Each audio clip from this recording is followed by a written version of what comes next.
Il y a deux halakhot, justement, à propos de tout bishvat qui arrive donc à grands pas. Il y a ce qu'on appelle le principal et le secondaire. Ce qui fait que quand on reçoit un plat, on avait dit la dernière fois que si par exemple j'ai un plat de couscous avec des légumes dessus, le principal c'est le couscous, les légumes l'accompagnent, donc je fais boré min mezonot et j'ai fait la bracha sur tout.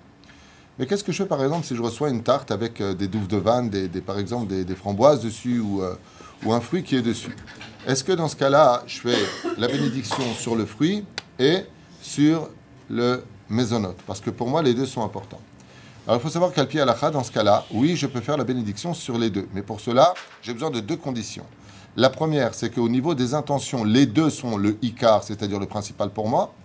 Deuxièmement, que je les sépare l'un de l'autre. C'est-à-dire que si par exemple je mangeais la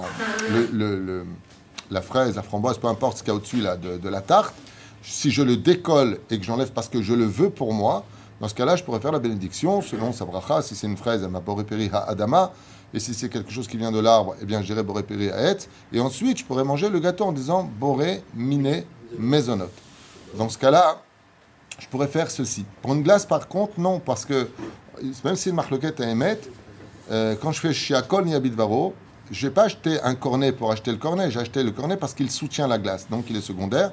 En disant shiakol ni abidvaro, je n'ai pas besoin de refaire boré miné mezonot. Sauf si vraiment le cornet est complètement séparé, que maintenant je le vois comme étant un ikar, aval, la bracha shiakol suffira amplement.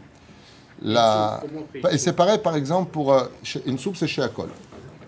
Comment on fait par exemple si on a du riz, c'est boré min mezonot, et on a à côté des légumes. Alors c'est pareil, la halakha nous fixe que si, pour moi le principal c'est de manger le riz, et que les légumes qui sont dessus, je les mets avec par exemple, ils vont l'accompagner, c'est boré min mezonot. Mais si maintenant ils sont séparés, et que pour moi l'un comme l'autre sont importants, je dis par exemple à mon épouse, je veux bien du riz, ah ben mets-moi des haricots verts, j'aime ça. Dans ce cas-là, à partir du moment où c'est séparé, je peux tout à fait prendre d'abord dans ma main, dire boré min mezonot, et ensuite prendre avec ma main les haricots verts par exemple, et dire boré péri ha adama. Ce qui compte au niveau de la bracha, c'est de les séparer pendant que je dis la bénédiction, pour bien montrer que les deux sont le principal et qu'il n'y a pas ici un plus que l'autre au niveau du principal et du secondaire. La deuxième halakha que je voulais partager avec vous, qui n'a rien à voir, c'est à propos du Kirayat Shema. Quand on rentre dans une bête à Knesset, comme l'a fait Didier Akar Hacher, quand il est rentré, c'était au moment du Kirayat Shema. Et il n'a pas hésité à participer avec nous. Veza halakha le maaseh.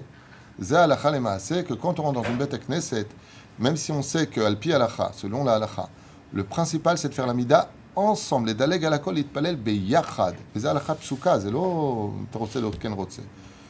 Az Kirayat Shema, il doit participer à tout le monde parce qu'on reçoit le Ol Malchut Shamaim par rapport à cela. Et pas Chaz Shalom, il dit bon, moi j'ai déjà prié. Même s'il a déjà prié, qu'il rentre et que tout le Tzibour fait le Shema Israël, ou qu'il n'a pas encore prié, il lèvera sa main sur ses yeux, même si ce n'est pas forcé, mais c'est le minag, et il dira avec le Tzibour le Shema Israël, Hashem Elokeinu Hashem Echad, pour savoir que Altifrosh Mina Tzibour, et c'est une des choses vraiment à retenir. Et c'est pareil encore pour une halakha que les gens ne connaissent pas. Mais même si on a déjà prié, qu'on arrive, qu'on reste à la synagogue pour étudier, et on entend le Tzibour faire Allez-nous les Shaber, qui est une prière extrêmement élevée, voire terrible. Le Rav Mordechai Eliyahu disait que si quelqu'un était conscient de la valeur des mots dans Allez-nous Shaber, il tremblerait comme dans la Hamida. Et même si on a déjà prié et que le Tzibour fait Allez-nous Shaber, on se doit de se lever avec eux. Ou même si on rentre à la synagogue et on voit qu'ils font Allez-nous Shaber, on se doit de le faire aussi avec eux. Baruch Adonai Leolam Amen.